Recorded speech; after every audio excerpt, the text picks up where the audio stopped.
लोग तुम्हारी दो ही चीज उठाएंगे, फायदा या जनाजा। भारत के 28 राज्यों में उत्तराखंड के प्रमुख सर हल्द्वानी इवनिंग न्यूज में आपका स्वागत है। ईमानदारी में मिलावट का क्रम बिना रुके बिना थके जारी है, फिर भी मेरा देश महान। जी हाँ, 40,000 करोड़ का मामला हो या मिड डे मील जैसे छोटे मामलों में भ्रष्टाचार का, चारों ओर ऊपर से नीचे तक भ्रष्टाचार का बोलबाला दिखाई और सुनाई दे रहा है। इधर बेरोजगारी हो गई, महंगाई, स्वास्थ्य, शिक्षा पर कोई बात ही नहीं होती है। अपराध का ग्राफ लगातार बढ़ रहा है। देश के न्यायालयों से लेकर तहसीलों फाइलों का संख्या में इजाफा जारी है। देश के अंधभक्त अदृश्य बातों, अदृश्य डर, जैसे पाकिस्तान न हमला कर दे, चीन देश की जमीन हथियार ले, मुसलमान आबादी ज्यादा न हो जाए, हिंदू मुस्लिम मुद्दा बना रहे, विपक्ष को खत्म करो इत्यादि अभिव्यक्ति की आजादी को जितनी सीमित हो सके करो। सरकार के खिलाफ बोलना देशद्रोह बना दिया जा रहा है। ED, CBI, income tax, narcotic जैसे अहम मंत्रालयों को अपनी सुविधा अनुसार चलाया जा रहा है। फिलहाल बात कर रहे हैं पिछले महीने की। 13 जुलाई 2026 को उद्घाटित लखनऊ कानपुर एक्सप्रेसवे की, यानी कि एक माह भी नहीं हुआ उद्घाटन के, कुछ ही हफ्तों के भीतर उन्नाव के कोरारी क्षेत्र के पास सड़क धंसने और सतह पर दरारें आने की खबरें आने पर एनएचएआई ने इसको घोर लापरवाही मानते हुए 3 इंजीनियरों को निलंबित कर दिया और जांच के भी आदेश दे दिए। लखनऊ कानपुर एक्सप्रेस का पिछले महीने ही शुभारंभ हुआ। बाकायदा प्रचार प्रसार और बड़े बड़े मंचों से कहा गया सड़कों से ही विकास का द्वार खुलता है। ये बड़ी बड़ी बातें बड़े बड़े तरीके से की जाने लगी, जैसे कि जनवरी 2026 से कई एक्सप्रेस वे और पुल पुलिया फीता कटे हैं। तमाम आपको भी मालूम है, हमें भी मालूम है। तालियां बजी, मालाएं पहनाई गई, गुलदस्तों का आदान प्रदान हुआ। फिलहाल ताजी खबर यह है कि सड़क बनाने वाली कंपनी को ब्लैकलिस्ट कर दिया गया। आज ऐसा सरकारी मशीनरी के मुंह से आवाज आ रही है। जल जंगल जमीन सब के सब ठेके लीज पर, वो भी 5 साल 10 साल 15 साल से लेकर 30 या 50 साल तक प्राइवेट हाथों में मोटा पैसे लेकर सौंप दिए जा रहे हैं। अभिव्यक्ति की आजादी पर भी अब रोक के नए नए तरीके खोज लिए जा रहे हैं। मतलब आप चाहकर भी कुछ नहीं कर पा रहे। पीएम मोदी का वीडियो मिस्टेक से कुछ घंटे भारत में बैन हो गया तो जानकर हमारी सोच से बहुत ऊपर की बात है। कहा तो ये जा रहा है कि मोदी विरोधी कोई भी वीडियो को वायरल ना होने दें, रोक दिए जाए या रिच बिल्कुल उसकी कंप्रेस कर दी जाए। इस तरह के हथकंडे और ना जाने क्या क्या 180 लोगों के यूट्यूब पेज और फिर ब्लॉग उड़ा दिए गए। फिलहाल अभी 1-2 दिन में फोड़ते रहे माथा। चलिए देश की अन्य खबरों पर एक नजर डाल लेते हैं। ये तो चलता ही रहेगा। देश की राजधानी दिल्ली के पुराना किला में दरारों से ग्रस्त गढ़ असुरक्षित, एएसआई ने जीर्णोद्धार योजना को मंजूरी दी।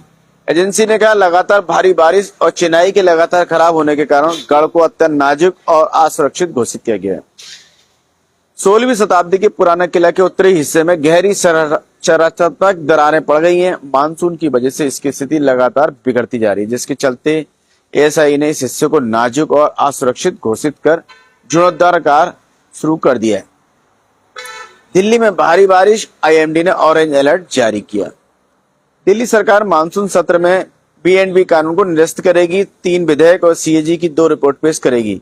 मालवीय नगर में एक ऐसे ही होटल में लगी आग में कई विदेशी समेत 23 लोगों की मौत हो गई थी 2 महीने पहले। दिल्ली सरकार आगामी मानसून सत्र में बेड एंड ब्रेकफास्ट सुविधाओं के संचालन को नियंत्रित करने वाले मौजूदा कानून दिल्ली राष्ट्रीय राजधानी क्षेत्र बेड एंड ब्रेकफास्ट प्रतिष्ठान यानी पंजीकरण और विनिमय अधिनियम 2007 को निरस्त करने के लिए एक विधेयक पेश करने जा रही है। दिल्ली पुलिस ने प्रतिबंधित चीनी मांझे के 384 रोल जब्त किए, 3 गिरफ्तार। स्वतंत्रता दिवस से पहले दिल्ली पुलिस ने सुरक्षा उपायों को बढ़ाने के तहत प्रतिनिधित्व चीनी मांझे की बिक्री पर अपनी कार्रवाई तेज कर दी है। दिल्ली विश्वविद्यालय ने 1 वर्षीय स्नातकोत्तर कार्यक्रम के लिए नामांकन शुरू कर दिया है। विभाग आवेदनों का सत्यापन और अनुमोदन करेंगे, जिसके बाद उम्मीदवारों को 9 अगस्त तक शुल्क का भुगतान करना होगा। दिल्ली में व्यापक बारिश, कई इलाकों में जलभराव, यातायात जाम। विजय चौक ले लो, जंतर मंतर हो गया, करतब पर्द हो गया, आईटीओ, मथुरा रोड, संगम विहार, सीआर पार्क, लोधी रोड सहित तमाम चीजें इलाके जब बारिश से लबालब हो गए।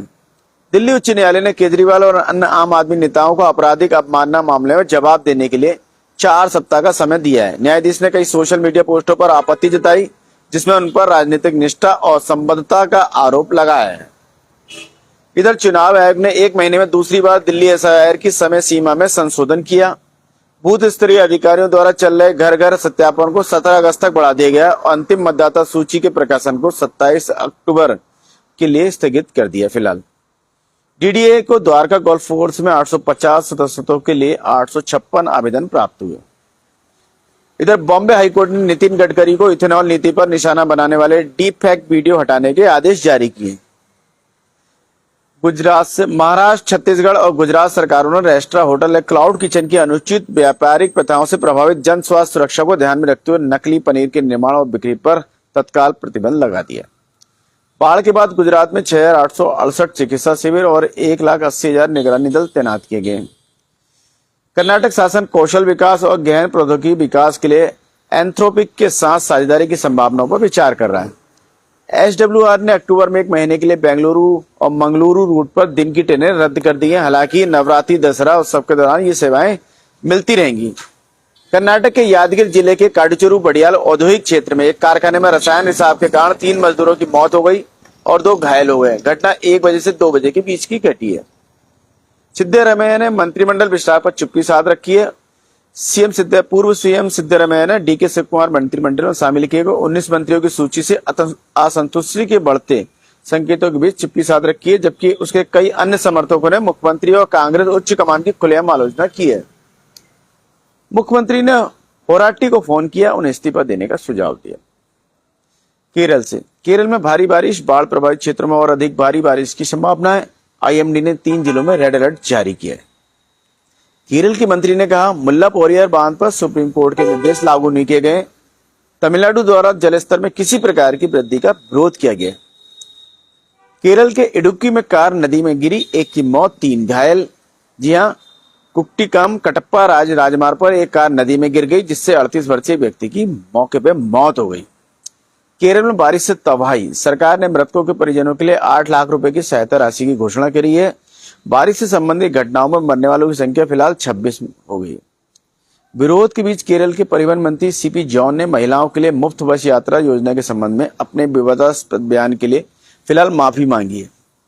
केरल सरकार ने हाई कोर्ट को बताया कि अभिनेता दिलीप के मीडिया ट्रायल मामले में चार्जशीट दाखिल कर दी गई है। केरल उच्च न्यायालय ने समाचार चैनल के खिलाफ मानहानि की कार्रवाई को रद्द कर दिया। तमिलनाडु से सरकार द्वारा परिसीमन विधेयक पारित करने के प्रयासों में तेजी लाने के बीच डीएमके ने शर्तें रखी हैं। तमिलनाडु के सीएम विजय ने राज्य और कृषि बजट की सराहना की, कहा इनसे समाज को नई उम्मीद मिली है। डीएमके ने कावेरी विवाद पर स्थगन प्रस्ताव की मांग की। टीवी की सरकार ने कृषि बजट की आलोचना की। इधर श्रीलंका नौसेना ने नीडूनीथू द्वीप के पास 11 मछुआरों को पकड़ लिया।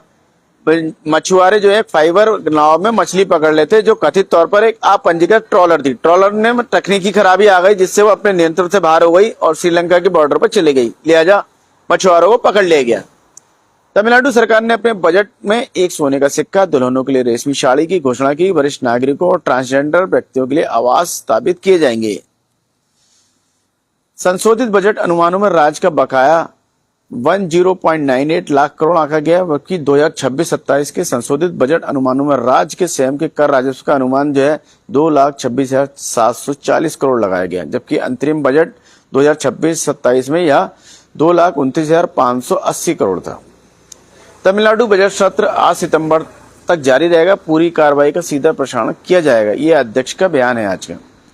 मद्रास उच्च न्यायालय के अनुसार टास्मैक की दुकानों को बेची जाने वाली शराब की प्रत्येक बोतल के बिल जारी करना अनिवार्य होगा।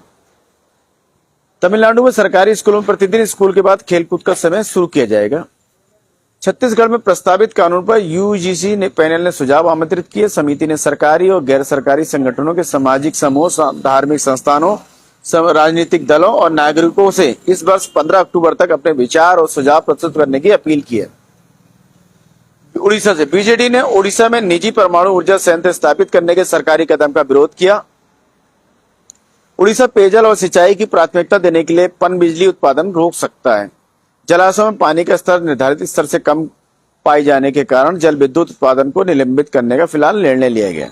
पश्चिम बंगाल में कलकत्ता उच्च न्यायालय ने अभिषेक बनर्जी की आंखों के इलाज के लिए विदेश जाने की याचिका खारिज कर दी है, क्योंकि उसने कोर्ट का कहना नहीं मांगा था कि भला लोकल में पहले चेक करा ले, अगर डॉक्टर कहेंगे विदेश जाने तो हम विदेश भेजेंगे, अन्यथा नहीं भेजेंगे। पश्चिम बंगाल विधानसभा में तृणमूल के बागी विधायक कन्हैयालाल अग्रवाल को लोक सेवा समिति का अध्यक्ष नियुक्त किया गया। ममता बनर्जी ने जनगणना की निष्पक्षता पर सवाल उठाते हुए पूछा, यह एक और एसआईआर है पश्चिम बंगाल की मुख्यमंत्री ममता ने कहा, बंगाल में चल रही जनगणना प्रक्रिया पर संदेह व्यक्त किया। पूछा कि क्या यह एक विशेष गहन संशोधन साबित होगी। आंध्र प्रदेश में वाईएसआरसीपी के डीएससी विरोध प्रदर्शन, पूर्व विधायक हिरासत में, विजयवाड़ा में झड़पें, विशाखापट्टनम में भूख हड़ताल जारी। आंध्र प्रदेश के मुख्यमंत्री ने अधिकारियों को विशाखापट्टनम आर्थिक क्षेत्र के लिए सूक्ष्म स्तर की विकास योजना तैयार करने का निर्देश दिया। चंद्रबाबू नायडू का कहना है कि इस क्षेत्र का विकास, संतुलित विकास, बुनियादी ढांचे के विस्तार, औद्योगिक विकास, पर्यटन, रोजगार सृजन पर ध्यान केंद्रित करते हुए किया जाएगा। मुख्यमंत्री 22 अगस्त को एएसआर जिले में संजीवनी पायलट परियोजना का शुभारंभ करेंगे।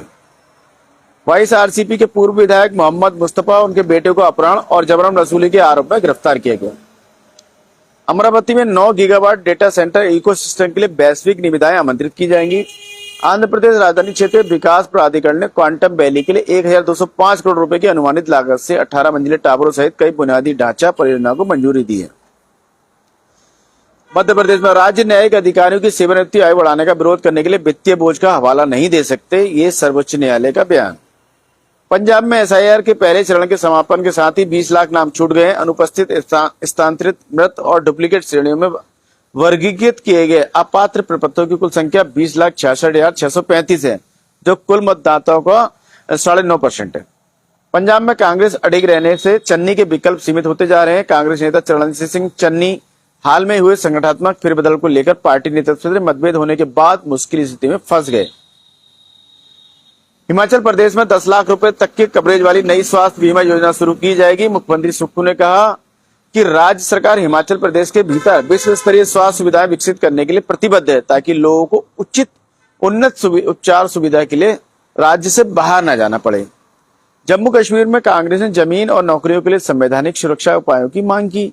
सांसद सैयद नसीर हुसैन और डॉक्टर सैयद नसीर हुसैन ने प्रधानमंत्री और केंद्रीय गृह मंत्री को याद दिलाया। उन्होंने कहा, देश को बार बार आश्वासन दिया जा रहा है, राज्य का दर्जा बहाल किया जाएगा, लेकिन वे आश्वासन अभी तक पूरे नहीं हुए हैं।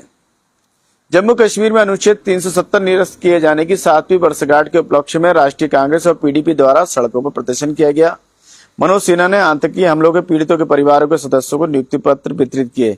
इस निरसन को एक ऐतिहासिक मोड़ बताया। पूर्व गृह सचिव गोपाल पिल्लई और पूर्व वार्ताकार राधा कुमार ने जम्मू कश्मीर को राज्य का दर्जा बहाल करने और पुनर्गठन के अधिनियम को निरस्त करने की मांग की है। अपनी वार्षिक रिपोर्ट में कहा कि स्वतंत्र भारत में पहली बार है कि किसी मौजूदा राज्य को केंद्र शासित प्रदेश का दर्जा दिया गया। पूर्व गृह सचिव जीके पिल्लई के नेतृत्व वाले समूह में श्रीनगर और जम्मू कश्मीर रिपोर्ट जारी करने के लिए पुलिस की अनुमति मिलने से इनकार कर दिया।